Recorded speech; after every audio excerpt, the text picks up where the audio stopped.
Olá pessoal, bom dia, boa tarde, boa noite a todos os senhores que são inscritos no nosso canal Anotações de Processo Civil. Se você ainda não é, eu sou o professor Arthur Vieira e depois que eu concluí o meu doutorado em Direito Processual, eu resolvi me dedicar a esses veículos de comunicação para que eu pudesse transmitir aos senhores conhecimento jurídico de qualidade e de forma gratuita. Aqui eu vou pontuar o meu e-mail de contato para que eventuais interessados possam estabelecer um contato mais direto. Inclusive, nós podemos eventualmente considerar a hipótese de publicar um artigo científico em conjunto, tá certo? Bom, gostaria de pontuar também com os senhores o nosso canal no YouTube. Se você ainda não é inscrito, basta clicar no ícone do livro que fica no canto inferior do vídeo para que você se inscreva. Sugiro também que você clique no ícone do sininho para que você possa ativar as notificações dos vídeos que são constantemente disponibilizados por aqui. Gostaria de apresentar também aos senhores a nossa plataforma acadêmica, arturvieiracursos.com.br, arturvieiracursos.com.br, onde os senhores encontrarão cursos online de modo gratuito, inclusive com a emissão de certificado válido em todo o território nacional. Tá certo? Então, após a pausa, nós vamos tratar do vídeo de hoje. Olá, meus amigos, vamos dar continuidade à análise do nosso livro Anotações de Processo Civil. Nós estamos na quarta parte que aborda o procedimento executivo. Já vimos diversos procedimentos. Estamos vendo nesse momento o procedimento executivo da obrigação de pagar quantia. Ele é composto por diversas etapas, diversas fases. Nós estamos na fase satisfatória, satisfativa. Estamos falando da alienação judicial e vamos dar continuidade pelo tópico que aparece na tela agora aí para os senhores, as condições objetivas do procedimento em si da arrematação por leilão judicial. Vamos a ele. O pagamento deverá ser realizado de imediato pelo arrematante, por depósito judicial ou por meio eletrônico, salvo havendo pronunciamento judicial em sentido diverso. Artigo 892. Se o arrematante ou seu fiador não pagar dentro do prazo, o juiz impor-lhe-á a perda da caução em favor do exequente. Artigo 897. A arrematação ficará sem efeito e os bens tornarão a ser objeto de leilão judicial, como se vê do inciso 3º do parágrafo 1º do artigo 903. Optando o arrematante pelo pagamento a prazo, eventual descumprimento o fará remisso, assim como seu fiador, se este também não pagar, ficando ambos impedidos de tornar a participar de leilões públicos. Parte final do artigo 897. Ocorrendo a arrematação a prazo, sendo o valor total do lanço maior do que o do crédito exequendo, as prestações serão primeiramente destinadas ao exequente, até a integral satisfação do seu crédito, depois do que serão atribuídas ao executado, como se vê do parágrafo 9º do artigo 895. Na arrematação a prazo, havendo inadimplemento do arrematante, duas hipóteses são possíveis de se imaginar. Primeira delas, aplicam-se os artigos 903, parágrafo 1º, inciso 3º e 897, com o arrematante perdendo aquilo que já pagou, a arrematação sendo desfeita e os bens voltando à praça pública. Segunda possibilidade, de manter-se a eficácia da arrematação, cabendo ao exequente, então, cobrar do arrematante as parcelas devidas, hipótese em que o exequente poderá excutir a hipoteca que recai sobre o próprio imóvel arrematado. Essa segunda hipótese extrai-se da previsão de que o valor parcelado na arrematação a prazo será garantido por hipoteca sobre o próprio bem objeto da asta. A hipoteca não faria sentido se não fosse para se manter a eficácia da arrematação e efetivamente cobrar o saldo devido. Caberá ao exequente escolher entre as duas alternativas. Os bens serão levados a pregão um a um, sucessivamente, como se vê do artigo 899. Daí a relevância de o laudo avaliatório apontar separadamente o valor de cada um dos bens penhorados. Atingido o valor necessário para a satisfação do crédito, será imediatamente suspensa a arrematação, tornando-se desnecessária a alienação judicial dos demais bens que haviam sido objeto da penhora, a qual deixará de existir depois de concretizado o pagamento do lanço, satisfeito o credor e extinta por sentença a execução.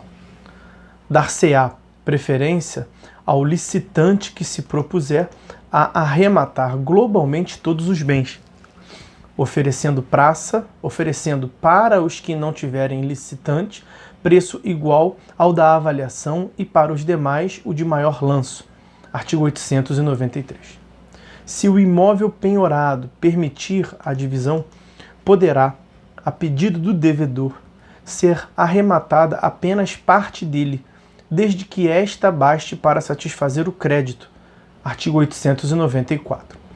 Eis porque se exige que o laudo avaliatório de imóvel contenha avaliação por partes do bem e sugestão de possíveis desmembramentos, como se vê do parágrafo 1º do artigo 872. Entretanto, se não surgir nenhum interessado na aquisição da parcela do bem, far-se-á a alienação do imóvel em sua integridade. Parágrafo 1º do artigo 894. Nessa hipótese, precisará ser designada outra praça, repetindo-se os atos preparatórios, a não ser que o próprio edital e as intimações já contivessem a expressa indicação de que se buscaria a alienação parcial ou total do bem na mesma asta, com discriminação dos respectivos valores. Caso na primeira asta não se ofereça lanço superior à avaliação, realiza-se a segunda, em que se poderá alienar o bem por valor inferior.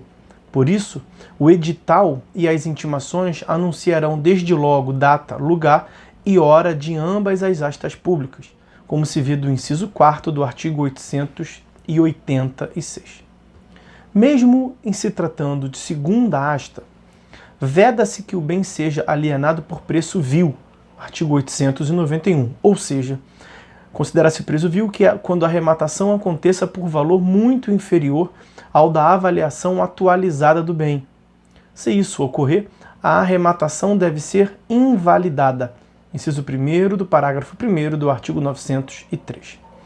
O parágrafo único do artigo 891 propõe-se a disciplinar o tema, entre aspas, considera-se vil o preço inferior ao mínimo estipulado pelo juiz e constante do edital. E, não tendo sido fixado pelo preço mínimo, considera-se vil o preço inferior a 50% do valor da avaliação. Até então, não havia definição legal a esse respeito, entendendo doutrina e jurisprudência que deveria ser considerado vil o preço quando inferior a 60% do valor do imóvel. A decisão do juiz acerca do tema precisará de fundamentação e será atacável por agravo de instrumento. Artigo 203, parágrafo 2º e 1015 em seu parágrafo único do CPC. Recebe tratamento especial a alienação expropriatória do imóvel de incapaz, como se vê do artigo 896, entre aspas, quando o imóvel de incapaz não alcançar em leilão pelo menos 80% do valor da avaliação, o juiz o confiará à guarda e à administração de depositário idôneo, adiando a alienação por prazo não superior a 1 ano. Os passos seguintes são regulados nos parágrafos do mesmo preceito. Parágrafo 1º. Se durante adiamento algum pretendente assegurar, mediante caução idônea, o preço da avaliação, o juiz ordenará a alienação em leilão. Parágrafo 2º. Se o pretendente à arrematação se arrepender, o juiz lhe impor-lhe-á multa de 20% sobre o valor da avaliação, em benefício do incapaz, valendo a decisão como título executivo a favor do incapaz. Parágrafo 3º. Sem prejuízo do disposto nos parágrafos 1º e 2º, o juiz poderá autorizar a locação do imóvel no prazo do adiamento. E, por fim, parágrafo 4º. Findo o prazo do adiamento, o imóvel será submetido a novo leilão.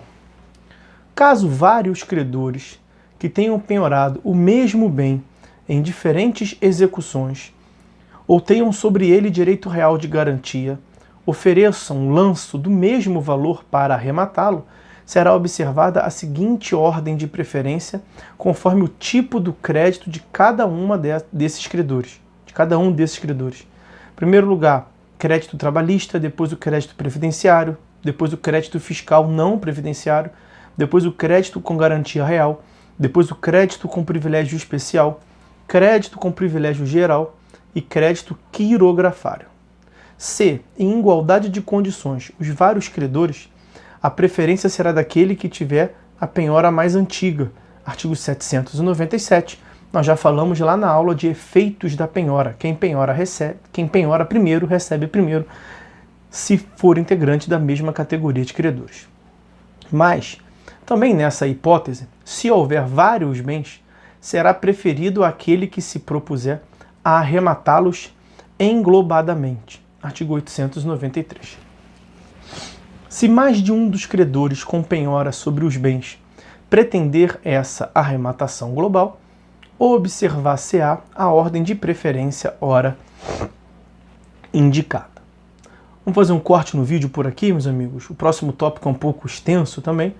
O próximo tópico, que nós continuaremos a análise do curso, é a documentação e aperfeiçoamento da arrematação e leilão judicial presencial. Tá certo? Bom, então, meus amigos, é isso. Por hora é só. Fiquem todos com Deus e até a próxima.